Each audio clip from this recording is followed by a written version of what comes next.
여러분 미칠 것 같은 고민 다들 있으시죠? 혼자 고민하지 마세요. 그 고민 우리 모두의 것이니까요. 청춘 실용극복 방송 나를 미치게 하는 것들 시즌3를 시작하겠습니다. 안녕하세요. 촛불전전의 김명구입니다. 네, 안녕하세요. 상담사 신성미입니다. 네, 심리학자 김태형입니다. 여러분의 미칠 것 같은 고민 사연을 받아서 우리 두 분의 전문가와 함께 이야기 나눠보는 시간입니다. 메일로 사연 접수 중이니까 많이 보내주시기 바랍니다. 사연 먼저 읽어보도록 할게요. 안녕하세요. 상담을 받고 싶어 사연을 보내드립니다. 저는 45세 여성입니다. 제가 10살 때 친아버지가 돌아가셨는데요. 친엄마와 외가 식구들은 저와 오빠에게 고아원에 보내지 않는 걸 다행으로 알아라 라는 말을 지속적으로 했어요. 친엄마의 재혼이 순탄치 않자 애가 하나도 아니고 둘씩이나 있어서 재혼이 안 된다며 고아원 언급을 자주 한 거죠. 이제부터 친엄마를 그녀라고 부르겠습니다. 이후 저는 생존형 모범생이 되었습니다. 고아원에 가더라도 그곳에서 1등으로 공부를 잘하면 입양이 될 것이라고 기대했어요. 다행인지 불행인지 저희 남매는 새아버지와 한 집에서 살게 되었고 경제력이 형편없던 새아버지를 만난 것은 자식 달린 죗값이라는 푸념을 들으며 살았습니다. 저의 생존형 모범생 생활은 결과가 좋았으며 졸업 후 수입도 좋았는데요. 자연스레 일 중독의 삶을 살게 되었고 현금 9억 원 정도의 수입은 그녀가 관리해준다는 명목으로 그녀 손에 넘어갔습니다. 제가 결혼 당시에 대출을 받아 작은 신혼집을 마련하고 대출급으로 결혼 비용을 충당하기도 했는데 결혼과 출산 후 저의 수입이 끊기자 대출을 하여 돈을 빌려줄 것을 요구했고 이후 보증을 서달라는 요구도 있었어요. 어리석게도 저는 그 모든 요구를 들어주었고 심적 고통이 컸습니다. 제 아이가 커서 10살이 되자 그녀의 말과 행동이 얼마나 가혹했던 것인지 깨닫게 되었습니다. 제가 바라보는 10살의 아이는 너무도 연약한 존재였는데 공포 속에서 살아냈던 저를 마주하니 마음이 아팠어요. 코로나로 인한 사회적 거리두기로 저는 좀 더 객관적인 시각을 갖게 되었습니다. 그녀와 만남을 2년여간 멈추고 나니 행복하고 편안해졌어요. 그녀에게는 5형제가 있고 그들은 모두 수십억대에서 수백억대 자산가들이에요. 하지만 금전적인 문제로 폭력적인 갈등을 겪고 있습니다. 그들 또한 어릴 적 상처가 있는데 치유하지 못한 채 70세를 맞이한 것이죠. 그들에 대한 분노는 이번 대선을 계기로 아주 커졌는데요. 그 어떤 가치보다 돈을 우선시하는 모습이 경멸스럽더라고요. 변하지 않을 그들과 대물림되고 있는 이 상처를 이제 끊어내고자 합니다. 그녀와 거리를 두면서 편안하긴 하지만 죄책감도 있습니다.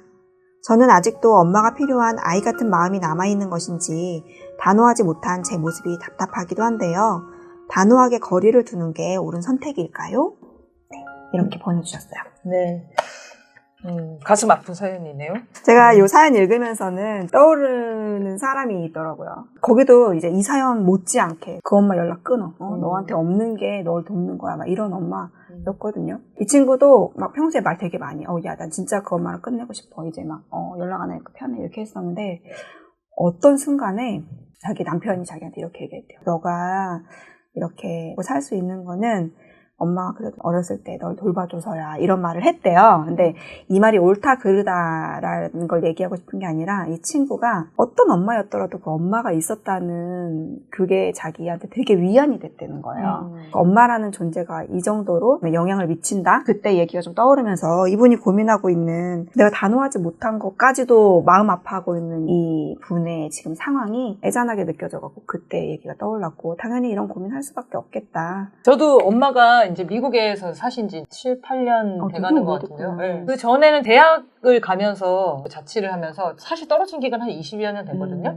한국에 계실 때는 집에 절대 안 갔죠. 엄마가 보고 싶다 이런 생각은 별로 안 했던 것 같아요. 근데 미국에 가니까 한 5년 정도 지나니까 어느 순간 나한테 엄마가 없나? 이런 생각이 불현듯 찾아온 거예요. 왜냐면 이제 친구들이 뭐 명절 때나 이렇게 하면 이제 엄마 아빠한테 가니까 그 순간에 내가 엄마를 그리워한다 이런 감정을 크게 느껴본 적이 없는데 근데 어느 순간 와 엄마가 너무 보고 싶다 이런 생각이 들더라고요. 그래서 엄마라는 존재가 감정이 교류가 잘 되거나 그런 건 아니고 엄마가 너무 저한테 하소연해가지고 만나면 피곤한 맨날 죽고 싶다는 얘기만 하니까 그럼 저도 이제 스트레스 받아서 피해 다녔던 거거든요. 근데 시간이 지나니까 어느 순간 엄마라는 존재 아빠라는 존재가 되게 보고 싶은 존재다. 저도 같은 느낌이었어요. 확 위안이 됐거든요. 엄마가 있다는 사실만으로. 그래서 좀 공감이 되네요, 그 내용이랑. 그리고 이 고통도 저도 마찬가지로 네. 공감이 됩니다, 진짜. 되게 자. 힘든 고통이죠, 이게. 네. 어쨌든 사연을 보면 되게 힘든 인생을 살아오신 편인데 되게 바르게 살아오셨어요. 네. 그래서 그 점에 대해서 일단 높게 평가를 하고 싶고요. 아마 이 내용에 자세하게 쓰지 않았지만 10세 이전에 친아버지가 돌아가시기 전까지 상당히 좋은 영향을 받은 게 있지 않을까 이런 가정도 해봅니다. 이분이 어릴 때 아버지가 돌아가신 다음에 친엄마와 외가 식구들한테 계속 고아원 얘기를 들었잖아요. 네. 이게 이제 어떤 영향을 줬을까요, 본인에게? 버려질 거라는 버려질 그런 거. 공포가 되겠죠. 버려질 걸, 보통 뭐라 그러면 심리학에서 유기공포라 그러죠? 음. 그 유기공포와 거절공포는 좀 달라요. 어떻게 달라요? 유기불안이 더 셀 것 같은데. 세죠. 네. 네, 유기는 전문가시니까. 완전히 끈이 떨어져 버리는 거니까. 거절공포는 네. 나를 버릴 거라는 걱정은 없는 거예요. 사랑을 안 해줘서 열받는 거지. 그러니까 막 땡깡이라도 부릴 수 있어요. 왜 나 사랑 안 해줘? 너 왜 거절하는 거야? 이럴 수 있잖아요. 근데 유기공포는 버릴까봐 무서워하기 때문에 완전 말을 다. 완전 저자세가 돼요. 네. 내가 여기서 덤비고 왜 날 사랑 안 해줘? 그러면 꺼져 이럴 수 있잖아. 그러면 너무 실제로 무섭거든. 고아원을 보내버릴 수 있는. 고아원 보내볼 수도 있단 말이에요. 너무 무섭죠. 그래서 아이들이 겪을 수 있는 최악의 공포는 유기공포라고 봐야 되거든요. 그게 이제 아동기 유기공포에 이제 제가 보통 1차적 유기공포라고 합니다. 그리고 이제 사회생활 시작하면서 가지는 사회에서 버림받을지도 모른다는 공포가 2차 유기공포. 이 두 개가 합쳐진 것이 보통 이제 한국인들이 겪는 강력한 유기공포. 이렇게 얘기를 하는데, 이분이 이제 경험한 게 어쨌든 이 전형적인 아동기 유기공포를 경험하신 거죠. 그래서 본인이 이런 표현을 쓰셨어요. 생존형 모험생이라고. 이게 내용적으로 보면 가짜 모험생 얘기하는 거거든요, 제가. 네. 가짜 모험생이 보통 처벌이 무서워서 착하게 사는 거. 근데 처벌이라는 것은 본질적으로 심리학에서 뭘 의미하는 거냐면 사랑 상실을 의미해요. 그러니까 사랑을 받으면서 처벌받는 건 문제가 안 된다고 제가 계속 얘기하잖아요. 네. 처벌 공포는 본질적으로 사랑 상실의 공포예요. 그러니까 사랑을 잃을지도 모른다. 버림받을지도 모른다. 그래서 눈밖에 나지 않기 위해서 규칙, 규범을 잘 지키며 산다. 이분이 이제 그걸 이제 생존형 모험생이라고 이제 표현을 하신 거고, 아주 이것도 좋은 표현인 것 같습니다. 그렇게 버림받지 않기 위해서 열심히 살았어도 끊임없이 그런 얘기를 들으신 것 같아요. 어머니가 재혼을 했는데 경제력이 없던 새아버지, 그것도 자식 딸린 죄값이다. 쉽게 하면 자식 탓을 한 거죠. 엄마를 괴롭힌 어떤 존재처럼 가해자, 느껴졌을 가해자? 것 같거든요. 걸림돌. 네, 걸림돌. 네. 방해. 네. 엄마가 행복해지는 걸 방해하는. 아. 존재. 아니, 얼마나 엄마가 마음이 새아버지를 아팠겠어. 선택해놓고 왜 그러십니까? 그치, 엄마가 진짜 약했던 거지. 그 보호를 못 해줬으니까. 그러니까 이제 자식을 탓하면 안 되는데, 네. 보통 건강하고 좋은 엄마면 새아버지를 선택 안 하더라도 자식들을 먼저 챙기죠. 그러니까 아버지를 잃은 슬픔은 누가 더 크겠어요? 자식이 더 크죠. 네. 어른은 견딜 수 있잖아요, 그래도. 10살 때 아버지를 잃은 자식들이 더 슬프고 힘든 거 아닌가요? 근데 그거를 엄마가 보호해주고 위로해주고 책임져야 되는데, 니 때문에 내가 지금 결혼하는 것도 힘들고 너희들 때문에 내 인생이 꼬였다 라고 말하는 건 있을 수 없는 일이죠, 사실은. 최악의 말인 것 같아요. 너, 네. 너 때문에 내 인생 꼬였다. 그렇죠. 거의 이제 그런 비난을 들으면서 사신 건데, 그러다 보니까 이분이 이제 악착같이 살아남아야 되겠다는 생각을 가지고 일중도까지 이제 들어왔다. 네. 열심히 살았다는 건데, 문제는 돈을 벌면 어머니 손에 넘어갔다는 경제권이, 이거 한번 짚어볼 필요가 있을 것 같아요. 네. 저는 한국 사회에서 보면요, 자식이 성장을 해서 성인이 됐는데 그 자식이 벌어들이는 돈을 자기의 돈처럼 생각하는 부모들이 있어요. 또는 좀 좋은 말로, 너는 아직 사회생활 경험이 부족하니까 내가 관리해줄게, 매니저 해줄게. 매니저 해줄게 네. 하면서 펀드 매니저를 하셨어야죠. 나 잘 물려. 그러면서 자식의 돈을 쥐고 이렇게 안 놓는 네. 부모들이 있어요. 뭐 저는 이거 납득할 수 없거든요. 용납할 수 없는, 좀 심하게 한 범죄행위라고 생각합니다. 남의 돈을 가로챘지. 남의 돈을 갈취하는 네. 거잖아요. 그렇죠. 그거는. 네. 자식이 커서 자기가 번 돈은 자식이 어떻게 처분하냐에 대한 권리를 갖고 있는 거 아니에요? 네. 부모가 갖고 있는 게 아니고. 근데 왜 그걸 자기 돈처럼 생각합니까? 그건 있을 수 없는 거죠. 근데 한국 사회에서 보면 그런 경우가 많아요. 이게 자식들 경우에는 부모 돈을 자기 돈처럼 생각하는 자식들도 있고, 또 거꾸로 부모가 자식이 돈 잘 벌면 그 돈을 자기 것처럼 생각하는 부모들이 있어요. 네. 그래서 연예인들 자살할 때도 보면 부모 돈 메꿔주다 자살한 분들이 좀 있어요. 네. 경우 사연을 들여다보면.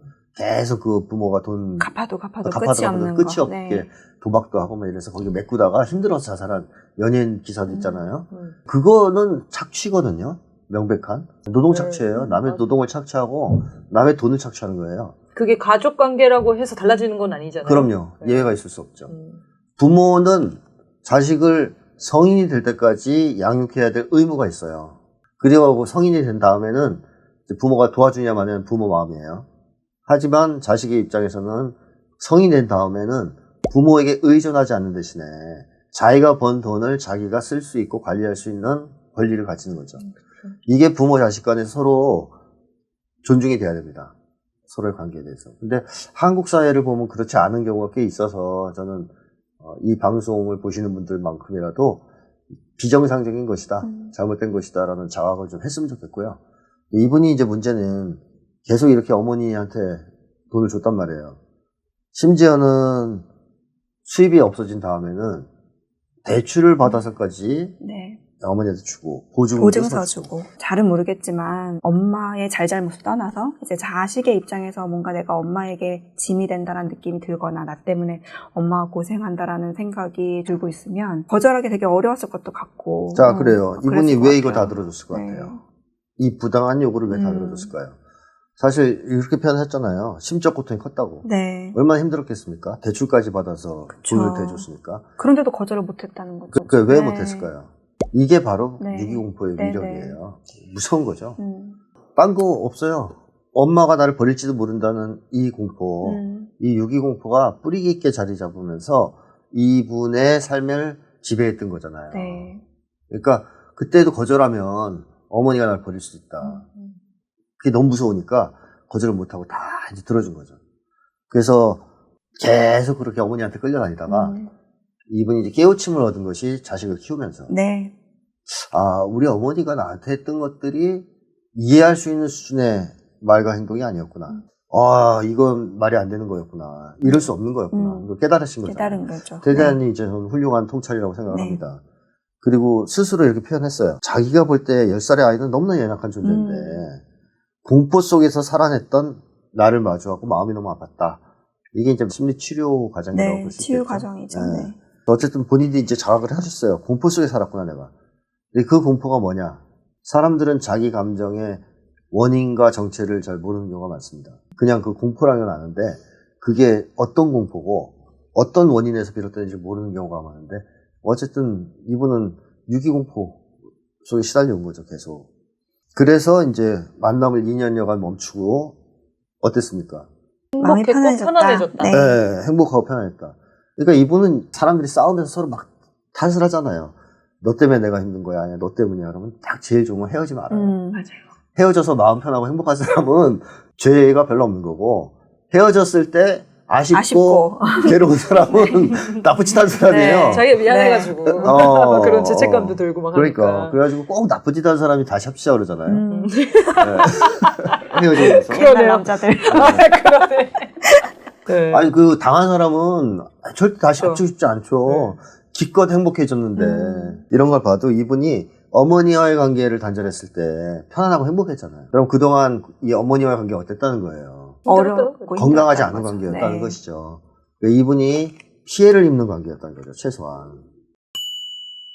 이걸 경험하셨고 어머니와 단절을 하고 살아보니 행복하고 편안한데 계속 끊고 살자니까 죄책감. 찝찝한데 그걸 죄책감이라고 말씀하셨죠. 네.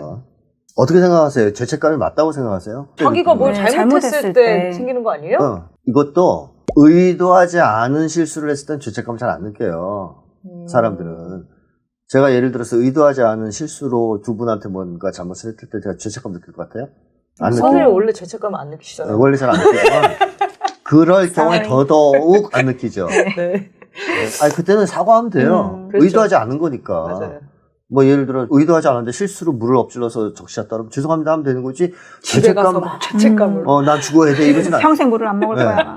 오히려 거꾸로 내가 그런 행동은 안 했지만 머릿속으로 물을 쏟는 상상을 했다. 네. 신 선생님 머리에. 그건 죄책감을 느낄 수 있어요. 그렇구나. 사람들이 양심에 따라서 자기 행동을 평가하잖아요.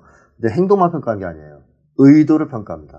의도가 나쁘면 죄책감을 느껴요. 의도가 건전하면 죄책감을 안 느끼죠.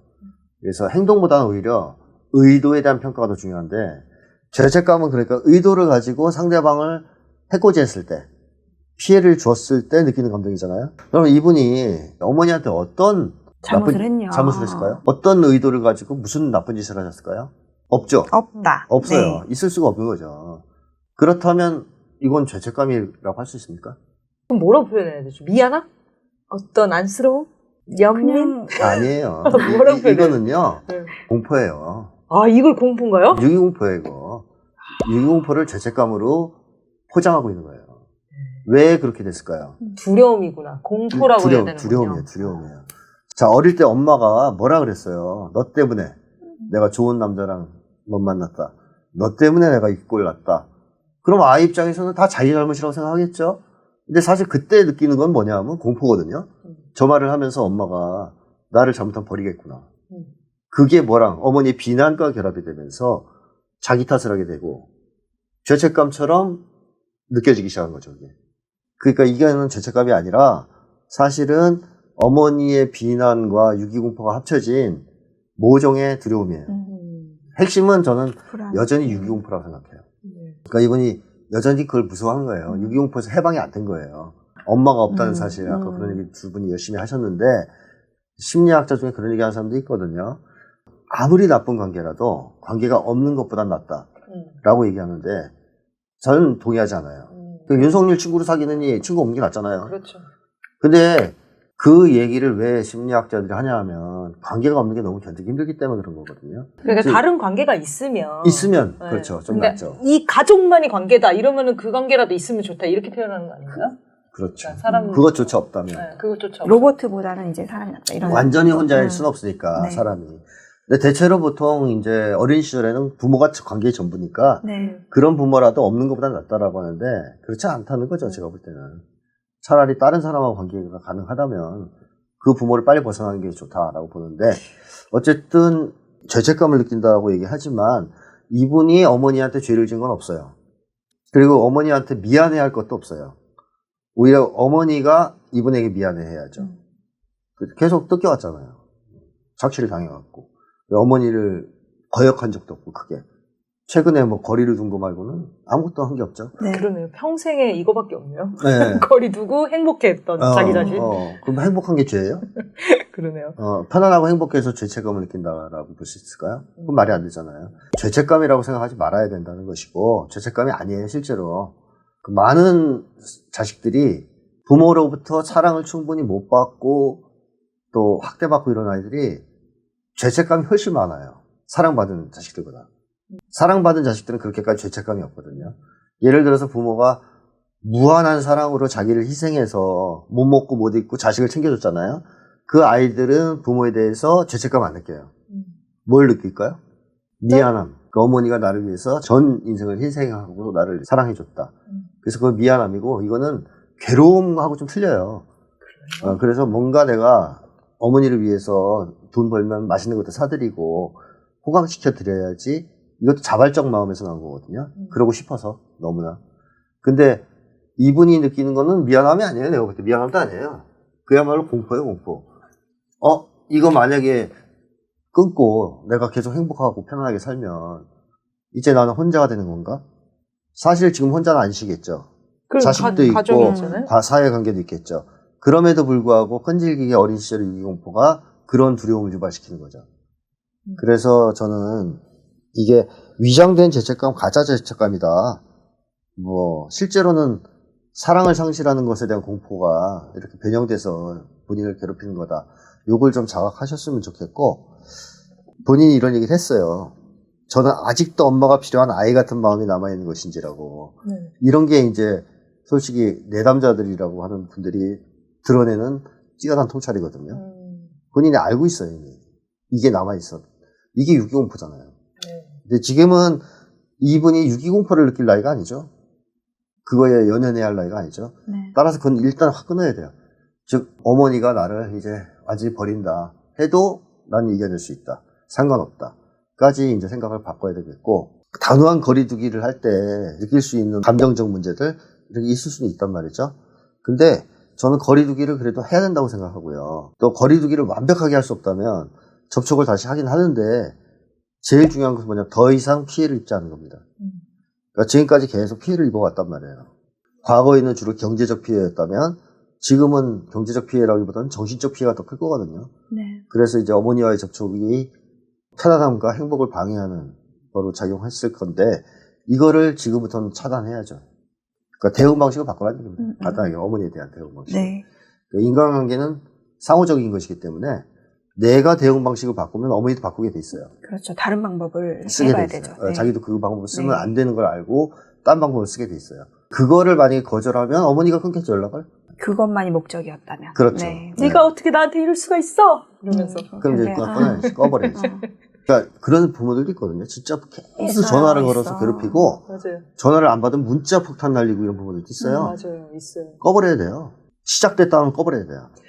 근데 제가 아는 후배가 딱 그런 어머니가 있거든요. 전화 계속하고, 문자로 막 욕하고, 탓하고, 그럼 보지 말라 그러거든요. 문자 답장하지 마라, 읽지 마라, 아니 차단해버려, 집에 가면 만날 수 있는데. 그런데 못하는 거야. 그 문자를 계속 답장을 고심해가지고 쓰고 있어. 네, 힘들어 보였는데 어려워하더라고요. 패턴을 바꿔야 돼요. 그러니까 어머니와 관계를 안 끊더라도 적어도 어머니와의 관계 맺는 방식은 바꿔야 되잖아요. 안 그러면 본인이 죽게 생겼으니까. 그래서 그때 단호하게 그런 문자를 끊어버린다, 차단한다 그러면 어머니도 안 통한다는 걸 느끼는 순간 바꿔요. 안 보내기 시작합니다. 그러면서 하나씩 둘씩 건강한 관계로 옮겨가야 돼요. 최소한 내가 피해를 입지 않는 관계는 맺어야 돼요. 그리고 이 어머니가 지금도 비난할 가능성이 있거든요. 이 딸을. 어릴 때부터 그랬으니까 그게 굳어져가지고 그거 못하게 해야 돼요. 그러니까 비난하면 바로 거기에 대해서 아주 심하게 화를 낼 필요는 없지만 항의를 해야 돼요. 비난 중지해라. 지금 이 나이가 돼서까지 비난을 들을 이유가 없다. 이렇게 이제 딱 못하게 만들고, 그럼 어머니 조심하겠죠. 우리 세 명 의견이 그거는 같은 것 같아요. 어쨌든 이 엄마와 관계를 하느라고 너무 애쓰지 말아라. 끊어내는 게 맞는 방법인 것 같다. 그리고 이거는 정말 중요한 게 아이들에게 영향을 줍니다. 어머니가 어떻게 행동하느냐가. 자, 자식들 입장에서는 어머니가 계속 당하고 살았단 말이에요, 평생을. 어릴 때도 부당하게 사실 정신적 학대를 당했고, 커서는 경제적으로 착취를 당했고, 그 이후에도 계속 시달려왔단 말이에요.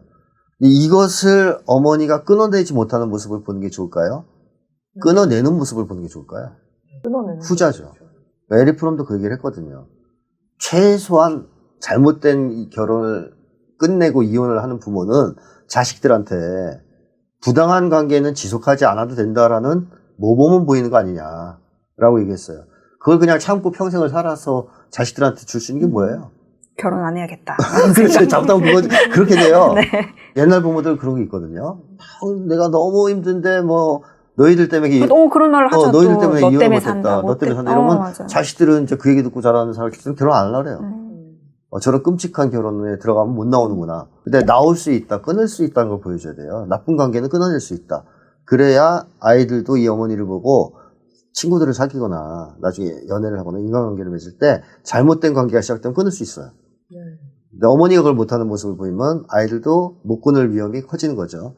그런 점에서 하나. 그다음에 또 하나는 결국 어머니가 자기 권리를 지키는 모습을 보여주는 거거든요.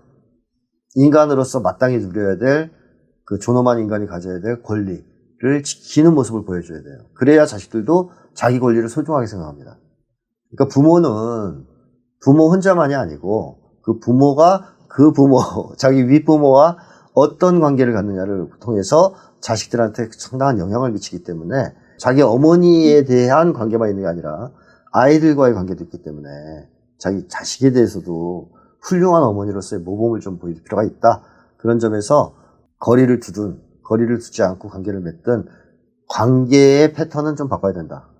그걸 자식들이 옆에서 보고 느낄 수 있게 해줄 필요가 있다 하는 말씀 드리고 싶어요. 이분이 어떤 결단의 시점이 지금 있는 것 같긴 해요. 네. 그리고 이제 선생님이 말씀해주신 부분이 또 중요하다고 느낀 게 뭐냐면 이 죄책감이라는 거. 이제 선생님이 방금 해주신 그런 제안들이 내가 엄마와 관계를 적절하게 유지하는 것에 대한 도덕적으로도 아주 죄가 없다. 그러니까 아주 좋은 기준을 말씀해 주신 거라서 혹시나 그런 죄책감이 있으셨다면 털어버리셔도 될 것 같아요. 의도적으로 부모를 해치려고 하지 않는 한 자식이 부모한테 죄책감 느낄 일은 없어요. 그리고 미안함은 부모가 얘기해서 생기는 게 아니에요. 부모가 잘해줘서 생기는 거예요. 사랑을 충분히 해줘서. 그 미안함은 건강한 거고요. 네. 2년간 어머니를 안 만나고 나서 행복을 느끼셨다고 하는데 이게 엄마랑 관계를 끊으면 어떡하지라는 진짜 공포가 있는 거잖아요. 근데 이미 한번 느끼셔서 괜찮은데 생각보다 이걸 해볼만 하겠는데 라는 생각을 하셔서 이 사연을 보내신 것 같아요. 그렇죠. 그렇죠. 용기가 나셔서 네 응원을 하고요.